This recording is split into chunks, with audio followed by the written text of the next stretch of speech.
Are you ready for the main event, young man? The big Yeah, cage match, the big world title match, man. Samoa Joe and Dick the Boozer. This match was They, putrid. Awful. I Just like awful. Joe. Just I awful, this like match. Joe.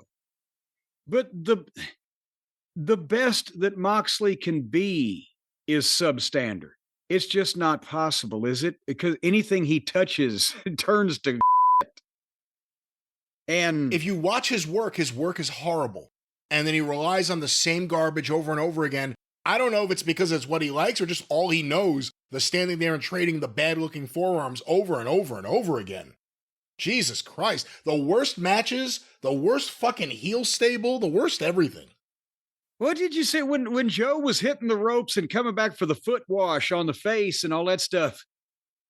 He can't even sell that. He just lays there, and you see the foot go by him because there's no registering or reaction of the thing. But anyway, they started this match almost at 10 o'clock. So they went like 5 minutes or whatever, and then took a break at 9:57.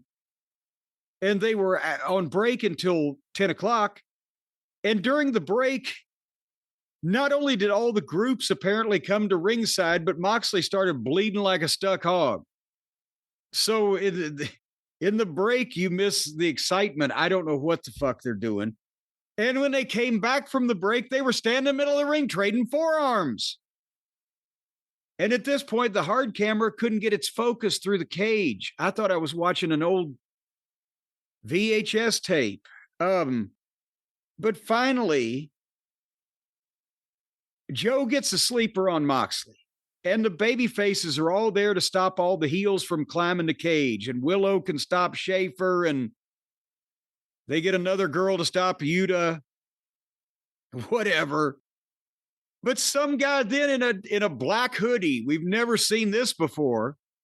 Some guy in a black hoodie runs up and slides the briefcase through the corner of the cage where it meets turnbuckles into Moxley, and Moxley hits Joe over the head with the briefcase and covers him 1, 2, 3.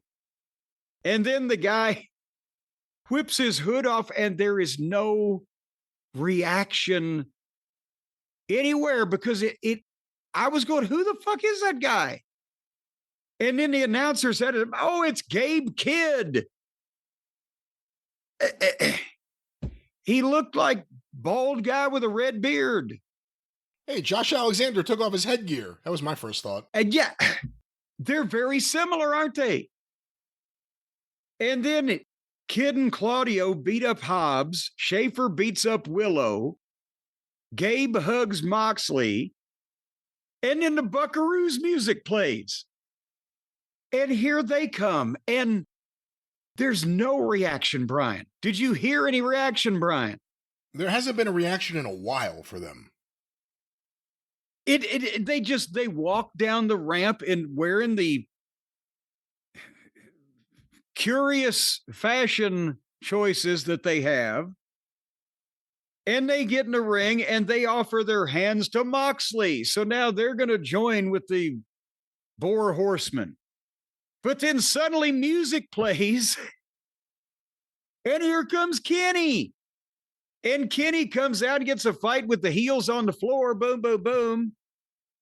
But then O'Sleepy comes out again in the Marlon Perkins outfit from Mutual of Omaha's Wild Kingdom. It's like a new take on David Byrne's outfit in Talking Heads. Stop making sense. And they get Kenny in the ring.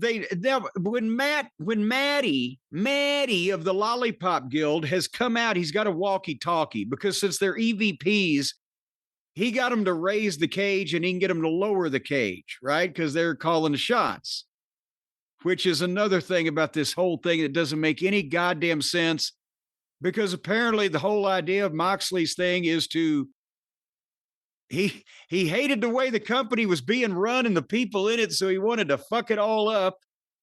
So let's go to two of the people that started it to be on the same side. What the fuck? So they lower the cage and all the heels are in there beating up Joe and Kenny. And they are not recreating the atmosphere of Be it 4 heels on Dusty in the cage in the Omni. Because the fans are just kind of. Did you see how Okada was able to leave? Oh, and I forgot to mention that because you mentioned it to me, and I said, what? I went back.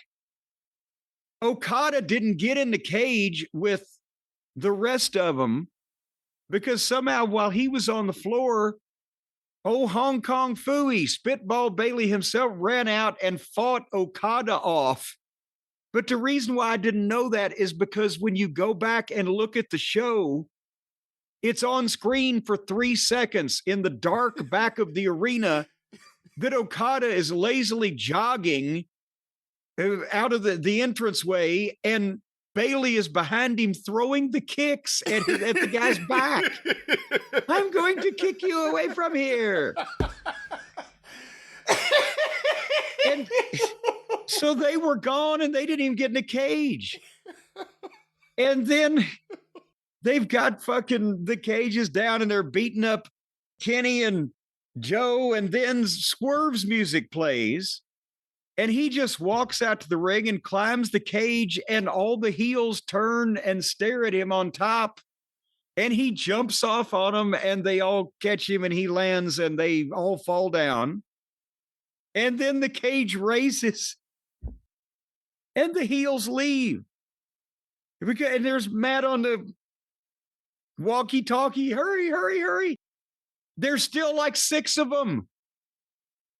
And it's Swerve. They've got the other 2 guys dead. And they raise the cage and all the heels run out. And then Swerve gets to say once again how he's the most dangerous man in AEW. And he challenged them all for the garbage match at the pay-per-view. Anarchy in the arena. Formerly football field fuckery.